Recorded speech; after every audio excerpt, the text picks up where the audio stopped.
Hello guys, അപ്പോൾ കുട്ടികളൊക്കെ പോയതിൻ്റെ തിരക്കിൽ ഞാനൊരു ഭാഗത്ത് പോയി കടന്നിട്ടുണ്ടായിരുന്നു കേട്ടോ. ആ സമയം കൊണ്ട് ഇതാ മരം വെട്ടുകാർ വന്നിട്ട് ഓരോ പണി തുടങ്ങിയിട്ടുണ്ടായിരുന്നു.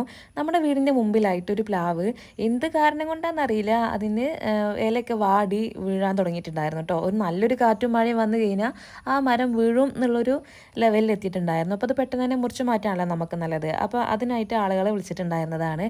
ആ വീണ തക്കത്തിൽ നമ്മളൊരു അടക്കാപ്പഴത്തിൻ്റെ മരം കൂടെ പൊട്ടി വീണിട്ടുണ്ടായിരുന്നു കേട്ടോ. അതുമൊന്നൊരു അടക്കാപ്പഴം കിട്ടി. അപ്പോൾ അതുമൊന്നൊരു പീസ് എടുത്ത് കഴിച്ചങ്ങാണ്ട് നിന്നു കേട്ടോ. പിന്നെ അതായത് ഒരു മന്ദാരം കൂടെ ഉണ്ടായിരുന്നു, തറവാടിൻ്റെ മുമ്പിലുണ്ടായിരുന്നതാണ്. അപ്പോൾ അതും കൂടെ വെട്ടിയിടുകയാണ് കേട്ടോ. നമുക്ക് സ്കൂളിൽ നിന്നൊക്കെ കിട്ടൂലേ അങ്ങനത്തെ തയ്യാണ് കേട്ടോ. അത് വളർന്ന് വലിയതായിട്ടുണ്ടായിരുന്നു. അപ്പോൾ ഇതാ ചോറൊക്കെ ഇതാ കുട്ടികൾ പോകുന്നതിൻ്റെ മുമ്പ് തന്നെ റെഡി ആയിട്ടുണ്ടായിരുന്നു കേട്ടോ. രണ്ടുപേർക്കും സ്കൂൾക്ക് ചോറ് കൊണ്ടുവരണം. പിന്നെ അടുക്കളയ്ക്ക് നോക്കുമ്പോൾ അതാ ഒരുപാട് പാത്രം കിടക്കുക. പിന്നെ വേഗം തിരിച്ച് റൂമിൽ തന്നെ വന്നു. അപ്പോൾ അതാ വെട്ടിലൊക്കെ തകൃതിയായിട്ട് നടന്നുകൊണ്ടിരിക്കുകയാണ്. ഈ ഒച്ചയൊക്കെ പട കേട്ടിട്ട് എന്ത് ഭൂമികയിലേക്കാണാവോ എന്നുള്ള രീതിയിൽ പേടിച്ചിട്ട് എന്താ എൻ്റെ കുട്ടി അട്ടം നോക്കി കിടക്കുന്നുണ്ട് കേട്ടോ. അപ്പോൾ പിന്നെ ഒന്ന് വിശന്നു. അപ്പോൾ ഒരു മുസമ്പി കഴിക്കാമെന്ന് വിചാരിച്ചിട്ട് ഒന്നെടുത്ത് കട്ട് ചെയ്തിട്ടുണ്ടായിരുന്നു. കുട്ടികൾ പോകുന്നതിന് മുമ്പ് ഫുഡൊക്കെ കഴിച്ചിട്ടുണ്ടായിരുന്നതാണ് കേട്ടോ. എന്നാലും വിശപ്പിൻ്റെ വിളി വന്നു. അപ്പോൾ അതാ കുട്ടിക്ക് പാലൊക്കെ കൊടുത്തിട്ട് അവൾ ഉറക്കിയതിന് ശേഷം നമ്മൾ ബെഡൊക്കെ ഒന്ന് ചെറുതായി വിരിച്ച് റെഡിയാക്കി വെച്ചിട്ടുണ്ട്. ഇനി ഞാൻ നേരെ പോയിട്ട് കുളിക്കട്ടെ കേട്ടോ. അപ്പോൾ ഇത് ആ പ്ലാവിൻ്റെ അരികിൽ തന്നെ ഒരു മോച്ചിയൊക്കെ ഉണ്ടായിരുന്നു കേട്ടോ. അത് വല്ലാണ്ട് മാങ്ങൊന്നും ഉണ്ടാവില്ല. അപ്പോൾ അതും കൂടെ ഒന്ന് വെട്ടിയിട്ടിട്ടുണ്ട് കേട്ടോ. അങ്ങനെ ഒന്ന് രണ്ട് മരങ്ങളൊക്കെ ഒരു വെട്ടിയിട്ടിട്ടുണ്ട്.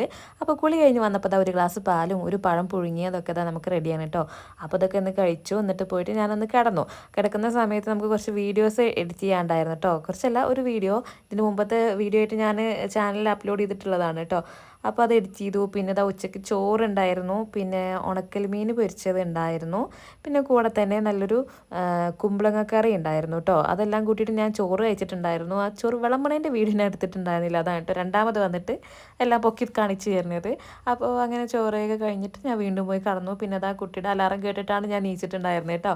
പിന്നെ അതാ പുറത്ത് വന്ന് നോക്കുമ്പോൾ എൻ്റെ ചെറിയ ആങ്ങൾ, അതായത് എടാപ്പാട് ചെറിയ ചെറുക്കൻ വന്നിട്ട് മീൻ പിടിച്ചാൻ പോയിട്ട് 2 മീനും കൊണ്ടുവന്ന് വന്നിട്ടുണ്ട് കേട്ടോ. പിന്നെ വൈകുന്നേരം ആയി നോക്കുമ്പോൾ എന്താ ഇപ്പയും അനിയനും ഇമ്മയും കൂടെ നമ്മളെ വെട്ടിയിട്ടുള്ള മരങ്ങളൊക്കെ മുറ്റത്തുനിന്ന് മാറ്റിയാണ് കേട്ടോ. മരങ്ങളല്ല, വിറകുകൾ. അപ്പോൾ ആ വിറകുകളൊക്കെ അടുക്കി വെച്ചിട്ടും ബാക്കിയുള്ളതൊക്കെ ആവശ്യമില്ലാത്തതുകൾ ഒഴിവാക്കിയിട്ടൊക്കെ അവരെല്ലാം റെഡിയാക്കിക്കൊണ്ടിരിക്കുകയാണ്. പിന്നെ ഇതാ മഗ്‌രിബ് ബാങ്ക് കൊടുക്കാനായിട്ടുണ്ടായിരുന്നു. അപ്പോഴേക്കും ഇതാ നമ്മൾ ചെക്കൻ കുളിച്ചിട്ടൊക്കെ റെഡിയായി വന്നിട്ടുണ്ട്. മാഷാ അല്ലാ, തുണിയൊക്കെ ഒറ്റയ്ക്ക് തന്നെ എടുക്കാൻ പറഞ്ഞിട്ടുണ്ട് കേട്ടോ. അപ്പോൾ പള്ളിക്കൊക്കെ പോകുമ്പോൾ തുണി എടുത്തിട്ടാണ് ആൾ പോകാറുള്ളത്. അങ്ങനെ എല്ലാവരോടും സലാം പറഞ്ഞിട്ട് പള്ളിക്കൊക്കെ പോയിട്ടുണ്ടായിരുന്നു. ഒറ്റയ്ക്കാണ് കേട്ടോ പോണത്. ഇത് പിന്നെ രാത്രിക്കത്തെ സ്ഥിരം കലാപരിപാടികളാണ് കേട്ടോ. ബാഗും ബുക്കും സൈറ്റും എല്ലാം പരത്തിയിട്ട് കഴിഞ്ഞിട്ട് പിന്നെ വേറെയുള്ള കളികൾക്ക് പോകും. ഇന്നിപ്പോൾ ചൂരെടുത്ത് അടിച്ചു വരാനാണ് കേട്ടോ നിന്നിട്ടുള്ളത്. അപ്പോൾ രാത്രിക്കത്തെ ഫുഡ് കഴിക്കേണ്ട ടൈമായി. സാലഡാണ് കേട്ടോ ഒന്ന് ഉണ്ടാക്കിയിട്ടുള്ളത്. പക്ഷെ അതെല്ലാം ഒന്നും ആവില്ല കേട്ടോ. ഒരു വലിയ ബൗളിൽ ഉണ്ടാക്കിയാലും എല്ലാവരും കൂടി കഴിക്കാൻ നിന്ന് കഴിഞ്ഞാൽ ഒന്നും ആവില്ല. പിന്നെ എന്നാൽ നമ്മൾ രാത്രി റാഗി ദോശയാണ് കേട്ടോ ഉണ്ടാക്കുന്നത്. റാഗി കോറാന്നൊക്കെ നമ്മളിവിടെ പറയും. അതും കൊണ്ടൊരു അപ്പം, ദോശയല്ല, നമ്മൾ കലക്കി പകർന്ന അപ്പം ഉണ്ടാക്കില്ല എന്ന പോലെ അപ്പമാണ് കേട്ടോ ഉണ്ടാക്കിയിട്ടുള്ളത്. അങ്ങനെ 2-3 അപ്പം എടുത്തിട്ട് കഴിച്ചു. അപ്പോൾ ഇന്നത്തെ ഡിന്നർ ഇതൊക്കെയായിരുന്നു കേട്ടോ.